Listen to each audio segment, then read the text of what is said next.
Laurent Roland Tonenquez, bonjour. Ahmed Arekpa, bonjour, bonjour à mes téléspectateurs. Aladji Laurent, devrais-je dire. Oui, mais vous savez que quand l'imam Karim de ça va vous appeler, il vous dira que je suis Aladji Liamidi. D'accord. C'est connu de tous. Il y a des Aladji là-bas. Aladji Liamidi. Il y a des Aladji là-bas. Il y a des Aladji à Abomey. Alada.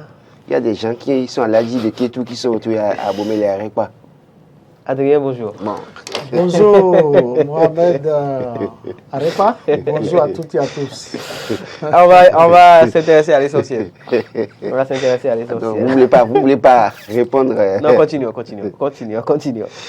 Allez, on démarre par Fraternité qui parle ce matin de cette retraite d'immersion et d'imprégnation des députés du côté de Agoué, si je ne m'abuse, Louis Vlavonou et ses collègues aguerris pour attaquer les dossiers. Adrien Chomakou. Oui, Arekpa, il faut d'abord saluer l'initiative et remercier les partenaires techniques et financiers qui ont financé cette formation parce que ce n'est pas facile d'avoir un financement ces derniers jours. Donc, au passage, d'abord, je voudrais remercier le PNUD qui a appuyé les députés pour la dite formation. En grosso modo, ce qu'on peut retenir, c'est quoi? C'est que les députés de la 9e mandature se sont retrouvés à Agoué pour 3 jours où ils ont bénéficié au total de 15 communications. Des communications d'abord, l'ossature de l'Assemblée nationale, au plan administratif, comment l'Assemblée nationale est composée, quelles sont les démarches pratiques qu'il faut mener à l'Assemblée nationale et comment on analyse, on étudie les dossiers en plénière. Les députés ont eu droit à beaucoup de communications. Ils ont eu droit à ce qu'on peut appeler le contrôle de l'action gouvernementale. Parce qu'en réalité, on entend parler du contrôle de l'action gouvernementale. Ils sont très nombreux, ces députés qui se retrouvent à l'Assemblée actuellement, dans cette institution parlementaire, qui ne maîtrisent pas c'est qu'ils ne savent pas correctement leur rôle. Donc, je pense qu'ils ont eu droit, par le biais des experts, ils ont pris connaissance de beaucoup de choses, comment ils vont rédiger des questions orales, comment les questions d'actualité vont venir, comment ils doivent aussi écouter les explications du gouvernement avant de poser d'autres préoccupations. D'une manière ou d'une autre, je pense que les députés, quand vous suivez leurs déclarations, ils ont compris l'enjeu et c'était une opportunité pour ces honorables députés à l'Assemblée nationale de se former, d'avoir un peu plus de connaissances, de savoir ce qui les attend. Ce qui les attend, en fait, donc, au cours de cette mandature. Laurent Roland Tonenquez, Matin Libre en parle également et estime que désormais les députés donc, sont prêts pour le job. Oui, je crois que quand on regarde la 9e législature, il y a des députés qui sont là pour la première fois, bien évidemment. Bien sûr. En dehors des autres qui sont des vieux de la vieille, bien évidemment. Il fallait que les nouveaux aussi soient imprégnés du fonctionnement de l'Assemblée nationale. Et donc, on a peut-être reproché à la 8e législature le manque de contrôle de l'action gouvernementale. Je veux bien croire qu'au terme de cette formation, c'est vrai qu'on a 28 députés du Parti Les démocrates d'opposition, bien évidemment, ce qui veut dire qu'au moins ça pourrait changer. Mais pour autant, les députés de la mouvance présidentielle aussi doivent pouvoir comprendre que leur rôle à l'Assemblée nationale, ce n'est pas seulement aller s'asseoir pour voter, lever la main et voter les lois, tout simplement. Mais c'est aussi de chercher à comprendre le contenu des lois, de chercher à savoir si ces lois en réalité qui s'apprêtent peut-être à voter en son temps, rendre service au peuple, à la population, à la communauté, à tous les Béninois, bien évidemment. Mais aussi de contrôler l'action du gouvernement, parce que c'est malheureux peut-être de constater que beaucoup de choses se réalisent dans le pays. C'est vrai que nous applaudissons, nous approuvons, nous sommes contents, nous sommes satisfaits de ce qui se fait. Mais malheureusement, en la matière, quand on parle de contrôle, c'est de nous dire concrètement combien ça a coûté telle infrastructure. Et puis peut-être que les gens fassent la contre-expertise, bien évidemment. Il se fait qu'on fait beaucoup de choses que nous applaudissons, mais malheureusement, il n'y a pas un débat sincère ou un débat assez franc pour que nous puissions faire la contre-expertise pour savoir si en réalité il y a surestimation des coûts dans une certaine mesure ou pas. Donc, je crois qu'aujourd'hui, les députés comme on a pu lire sur les réseaux sociaux, hein, chaque député certainement s'est trouvé un journaliste qui l'a interviewé, et tous les députés qui ont participé. Sacré Laurent. Non, mais écoutez, sur les réseaux sociaux, on a vu pratiquement tous les députés. Pourquoi ne voyez-vous pas la chose dans le sens inverse, c'est-à-dire que chaque journaliste s'est trouvé un député? Bon, ok, de toute façon, je sais que moi, je maîtrise un peu vous savez que c'est le journaliste qui je va maîtrise à la quête de l'information. Je maîtrise un peu le monde politique. C'est le journaliste qui va à la quête de l'information. Certains qui sont habitués à le faire, d'autres vont dire, ah mais tu vois, tu ne m'as pas pris. On sait comment ça se passe. Oui, mais vous savez qu'il y a... C'est les acteurs politiques. Il y en a pas mieux que je connais. Il y a beaucoup de nouvelles têtes. Il y a beaucoup de nouvelles têtes. Et d'ailleurs, sur justement les plateformes dont vous parlez, ce sont pour la plupart ces nouvelles têtes qu'on a vu réagir. Non, attention, il y a les anciens aussi qui ont parlé. Bien sûr, mais la plupart, ce sont les nouvelles têtes. Je rectifie. Voilà. Chaque journaliste s'est débrouillé pour trouver un député à interviewer. Pour trouver des députés à interviewer. Et on a pu lire que la plupart des députés interviewés ont dit qu'ils sont satisfaits et qu'ils sont mieux aguerris, bien évidemment. Donc, mieux aguerris, ce n'est pas une déclaration à la presse, mais c'est démontrer réellement qu'on est aguerri et qu'on a les outils nécessaires. Il faut que cela se sente.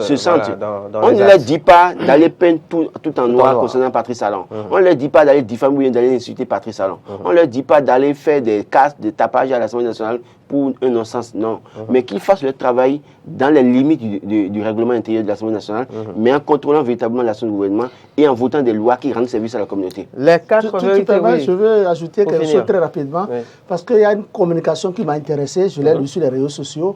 J'ai lu, c'est la formation des commissions parlementaires. C'est-à-dire des commissions d'enquête parlementaire, c'était ça. Parce que on a tendance à croire que quand on parle d'une enquête parlementaire, que c'est des députés qui se retrouvent seulement, et ils se partagent de l'argent et après ils sortent un rapport, ils certifient, ils disent que c'est bon. La communication, selon ce que j'ai appris, c'est que c'était très riche, très bon, et les députés doivent savoir désormais que quand on parle d'une enquête parlementaire, dès que la commission est mise sur pied, cette commission, les membres de cette commission, ces membres doivent aller sur le terrain, aller enquêter véritablement. Et détenir des preuves avant d'inculper ou de condamner ou bien d'approuver ce qui a été dit. D'accord. Donc c'est très intéressant. Je reste avec vous, Adrien Tchomakou, pour ce fait d'actualité. Laurent Roland Tonneikes nous a fait part de sa religion en la matière hier pour sa loyauté à Talon. Des pasteurs pris et bénis sur Olivier Bokor. Nous sommes à la une du quotidien Les Quatre Vérités. Oui, des pasteurs pris pour Olivier Bokor. Moi, ça m'a intéressé quand j'ai suivi le titre à la une. Vous savez, il faut prier, nous devons beaucoup prier. Parce que ce n'est pas seulement Olivier Bokor, on doit prier, on va prier pour toute la nation. Nous allons prier pour tout un chacun de nous, prier pour le Père de la nation, prier pour tous ceux-là qui sont aujourd'hui en prison. Il nous faut prier pour que le pays se porte très bien. La prière, il y a beaucoup de choses dans la prière. Quand j'ai suivi... Mais là, il s'agit de prier pour Olivier Bokor. Oui, il faut prier pour quelqu'un. Il ne faut pas prier contre quelqu'un. Donc, on doit prier pour quelqu'un, prier pour beaucoup de personnes. Donc, c'est pour dire que cette prière ne va pas s'arrêter à Olivier Bokor, que les gens prient pour moi-même, pour que je sois en bonne santé, pour mieux les servir quotidiennement si vous m'invitez ici. Donc c'est très important. Il y a assez de vertu dans la prière. Avec la prière, on peut tout faire. Même si je vais rarement à l'église, je sais qu'il faut prier. C'est important de prier pour vous. Les pasteurs qui partagent l'idéologie d'un acteur politique alors que vous êtes censé suivre l'idéologie de Christ. Là, la question. Non. C'est pas un débat. On en parlera après. Ce n'est pas un débat et je ne vous permets même pas d'en faire un débat. Je ne vous permets pas d'en faire un débat. C'est des pasteurs. C'est pasteur Mandien. Politique est d'abord homme. C'est Laurent qui le dit. Oui. Adrien Tchomakou, parlons d'autre chose. Allons à l'université d'Abomey-Calavi, ce bras de fer entre le rectorat et les étudiants. Jusqu'où ira la lutte des étudiants? S'interroge Navarro ce matin. Cette lutte n'ira nulle part. Il faut que les étudiants ramènent la balle à terre. Vous savez, moi je dis quelque chose. Je vais peut-être toucher plus d'un. Il ne faut pas dire toucher des étudiants. Écoutez, aujourd'hui, quand je dirais journalistes stagiaires, des étudiants viennent faire stage sur vous ici, quand ils écrivent, quand ils parlent, quand vous lisez leur écrit, vous vous posez la question de savoir si ces étudiants sont effectivement en allée de licence. Là, vous parlez de ceux qui viennent au niveau du groupe de presse. Fraternité. Ça, c'est l'exemple que je vis, que je vous donne. Vous vous posez cette question. Des gens disent qu'ils ont le bac, ils ont fait la première année, la deuxième année, ils sont en allée de licence. Et ils écrivent avec des fautes. Ils font des phrases qui ne répondent à rien. Et on leur dit, faites l'effort, améliorez-vous à travers des recherches. Essayez d'aller faire un stage quelque part et faites un rapport, écrivez pour qu'on vous corrige. Et vous vous opposez à ça. On veut vous améliorer, contribuer à l'amélioration de votre langage, de vos écrits, et vous dites que non, que vous ne voulez pas.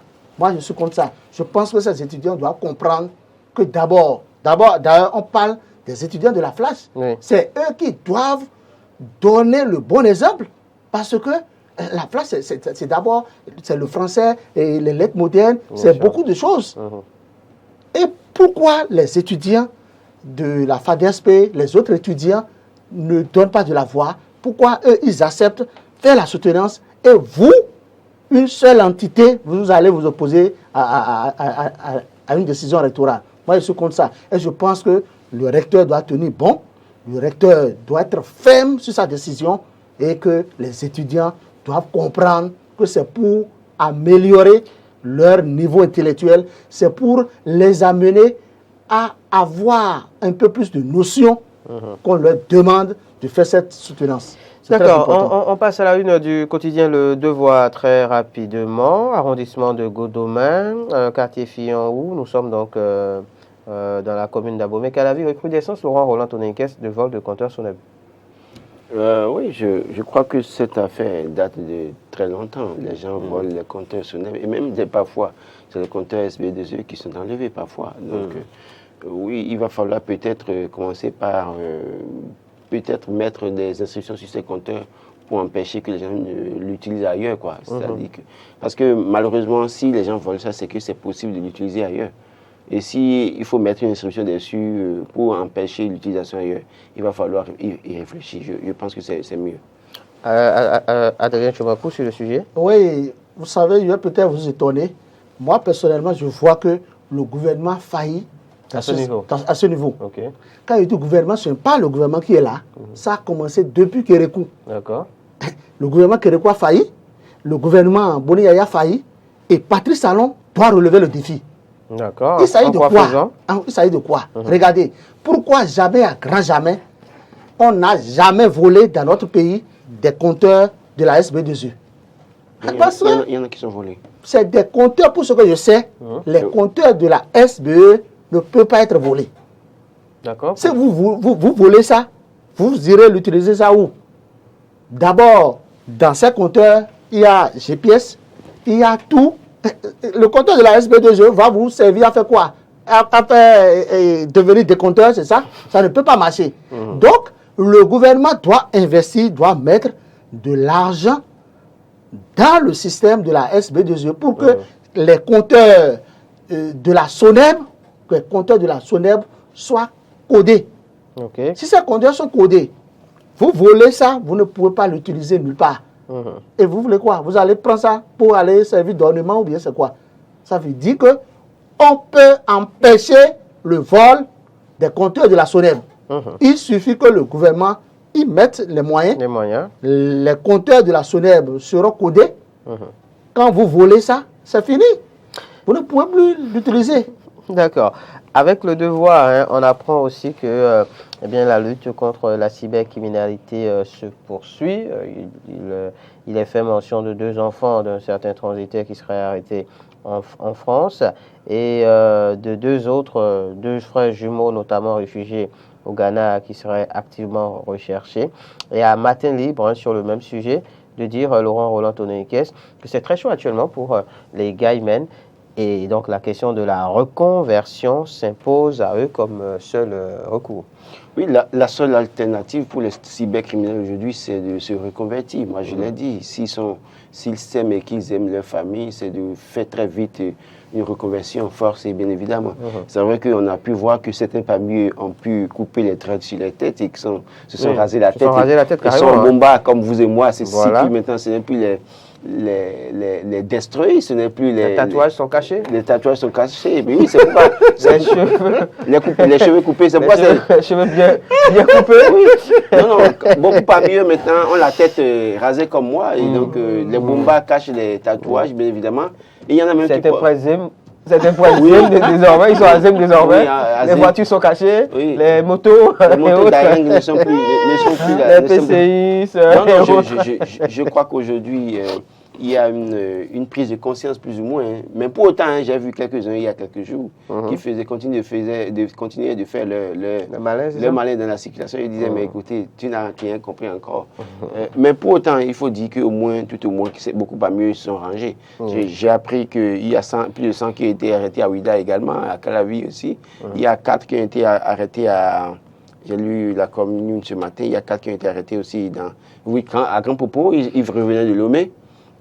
Et donc, finalement, ils doivent pouvoir comprendre. Ceux qui sont là, qui ne sont pas encore arrêtés là, s'ils s'aiment et qu'ils aiment leur famille, qu'ils se reconvertissent, ou alors qu'ils fassent l'effort de se cacher. C'est très important pour eux. D'accord. Oui, Adrien, je vois sur le sujet. Vous savez, est-ce que vous avez fait le même constat que Laurent Roland Tonnerre? Le constat est partagé, c'est le même constat. Ce que moi je voudrais ajouter, c'est quoi? Malheureusement, notre arsenal juridique ne permet pas ce que moi je souhaite. D'accord. Ce que je souhaite, c'est quoi? C'est très simple. Aujourd'hui, nous avons constaté une lutte implacable contre les cybercriminels. Mon souhait le plus ardent, c'est que d'ailleurs, tous ces cybercriminels qui sont déjà arrêtés, jetés en prison, quand on fait l'effectif, c'est clair qu'ils dépassent déjà 500, pour ne pas dire, et 800 déjà.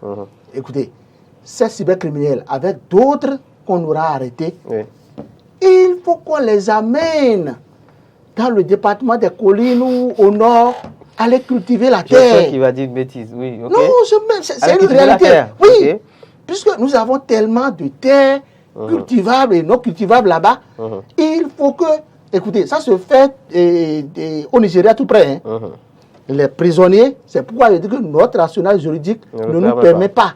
C'est-à-dire, si on peut changer ça, mais on aura... Écoutez, bientôt, le maïs va encore coûter cher.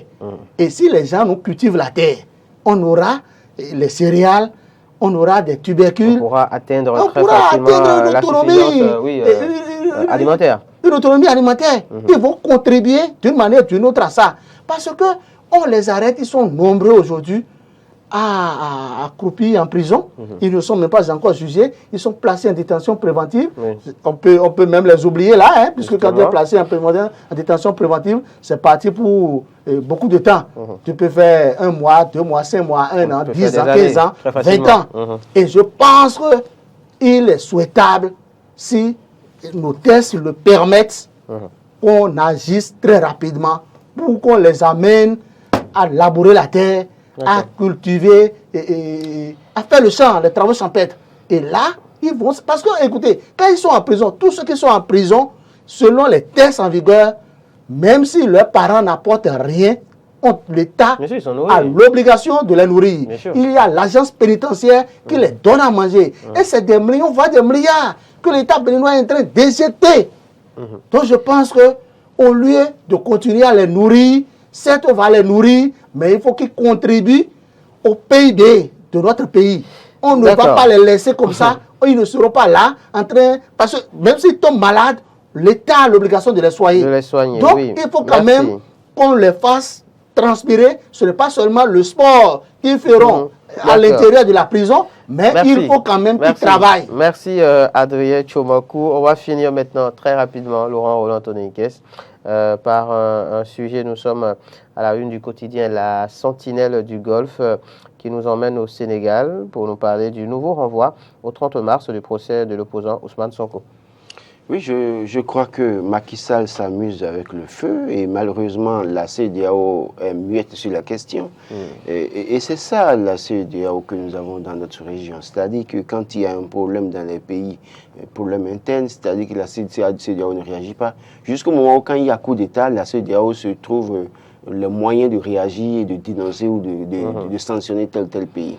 Ce qui se passe au Sénégal, je crois que il va falloir que la CEDEAO prenne vite ses responsabilités et rappeler à l'ordre le président Macky Sall. C'est vrai que c'est un club de chefs d'État qui se soutiennent la plupart du temps dans la CEDEAO. Personne ne veut lâcher l'autre parce qu'on se dit si je le lâche et que mon tour vient, il peut me lâcher. Et donc on a pu voir Sissoko qui est venu tout fougueux, qui a commencé à parler après, quand ils ont réussi à le transformer. Il lui-même ne parle plus bien évidemment aujourd'hui. Il parle bien du président de la Guinée Bissau. Je crois que fondamentalement aujourd'hui, il faut que les gens réfléchissent sur comment est-ce que les démocraties ou bien les pouvoirs se comportent dans les pays de la CEDEAO. Que ce soit au Sénégal, que ce soit au Togo, que ce soit au Bénin, que ce soit en Côte d'Ivoire, que la CEDEAO se donne les moyens de réagir véritablement. Mais comme je l'ai dit, c'est les chefs d'État. C'est un club, excusez le terme de cette manière, mais personne ne veut lâcher l'autre. Et on a pu voir quand Ouattara a commencé avec son 3e mandat, personne n'a pu se prononcer sur la question. Et il a fallu qu'il fasse le 3e mandat en tout cas et que les gens commencent à critiquer pour que la CEDEAO se trouve le moyen de condamner les opposants. Quand on a vu avec le Mali, Alpha Condé a forcé les choses pour aller aux élections, la CEDEAO est restée assez muette. Il a fallu que Doumbouya fasse un coup d'État pour que la CEDEAO comprenne qu'il faut réagir. Et pareil au Mali, pareil au Burkina Faso. Et je crois qu'il va falloir arrêter avec cette manière de faire de la CEDEAO. Sonko, aujourd'hui, même s'il est sous le coup de la justice, en tout cas il a des procès en vue, tel que ça se fait, on l'empêche de sortir de chez lui. Vous imaginez, le monsieur veut sortir de chez lui pour aller amener même son enfant à l'école, et vous l'empêchez de sortir. Et vous-même, vous cassez même sa voiture. Moi, je pose la question, j'admire même le courage de Sonko parce qu'il arrive à affronter les forces de sécurité et à leur parler sans avoir peur. Parce qu'il y a une chose, soit vous menez le combat, vous acceptez, vous sacrifiez, ou vous avez peur, vous capitulez. Et je crois que c'est un monsieur qui ne capitule pas. Et la CEDEAO voit tout ça, il ne peut pas dire la vérité à Macky Sall parce que Macky Sall est devenu un pion de la France-Afrique. C'est bien dommage. Vous pensez que Macky Sall donc, joue avec le feu et que la CEDEAO devrait intervenir? Adrien Tchobakou. Oui, et par rapport à la réaction de Laura, moi je pense que selon les tests, d'abord tout État est souverain. Quand je prends le Bénin, c'est un État souverain. Le Sénégal, le Togo. Le problème c'est quoi? La CEDEAO ne peut pas intervenir pour le moment. Ah bon? Ah oui. Quand il y aura coup d'État, ils vont intervenir? Et s'il y a coup d'État, la CEDEAO peut intervenir. C'est quand même interne, c'est souverain. S'il y a révision de la Constitution, même s'il doit y avoir révision de la Constitution, la CEDEAO n'a pas le droit d'intervenir. Il faut que je vous l'explique. La CEDEAO peut intervenir si on a révisé la Constitution et que le chef d'État en exercice est maintenant candidat. Ça s'est passé en Guinée, en Côte d'Ivoire. Ne pas parler. Écoutez, le chef d'État, un chef d'État peut réviser la Constitution de son pays et tout le monde peut croire qu'il veut aller pour son 3e ou 4e ou 5e mandat. Et ce chef d'État peut ne plus être candidat. Ce n'est pas parce que tu révises la Constitution, ce n'est pas systématiquement. Puisque, écoutez, celui qui révise, un chef d'État qui révise une Constitution, ça ne veut pas dire que ce chef d'État veut être candidat. D'accord. Donc c'est très important. Oui, du fait que l'État est souverain, s'il n'y a pas quelque chose qui porte atteinte à l'intégrité du territoire, la CEDEAO ne peut pas réagir. Oui, mais c'est tout comme si ce qui se passe dans d'autres pays où on pense qu'on est en train de martyriser les opposants et que la CEDEAO doit intervenir. Non. Le contexte, parce que chaque chef d'État est maître et patron de son pays. Oui. On est tout à fait d'accord. Si on suit votre logique, ça veut dire que s'il y a coup d'État, la CEDEAO ne doit pas réagir. Si on suit votre logique, ça veut dire que s'il y a coup d'État, ça non, la CEDEAO doit réagir. La CEDEAO ne réagit pas. En fait, c'est vous qui pensez que le problème est au plan international. le problème est interne. Oui, mais en fait, vous comprenez? Le problème que pose Laurent, en fait, je pense qu'on peut tous le comprendre, c'est que la CEDEAO, ok, quand il y a donc menace de l'intégrité. Tout à fait, la CEDEAO doit réagir. Au niveau donc de Je précise que c'est la CEDEAO des peuples et non des chefs d'État. La CEDEAO intervient, d'accord, mais vu comment justement fonctionne cette CEDEAO et tout ce qui a pu se passer jusqu'à présent, est-ce qu'il n'est pas temps peut-être de revoir son fonctionnement? Parce que s'il faut attendre justement qu'il y ait une crise monstrueuse avant de réagir, finalement, c'est comme si on venait faire du médecin après la mort. Non, et il y a eu plusieurs cas dans la sous-région.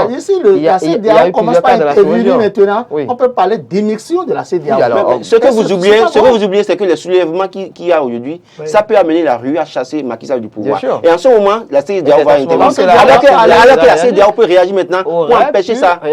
Parce que les mobilisations de rue peuvent amener à chasser un chef d'État. On l'a vu dans cette. Merci à vous, Laurent. Merci à vous, Adoye Tchomakou. On n'en dira pas plus aujourd'hui.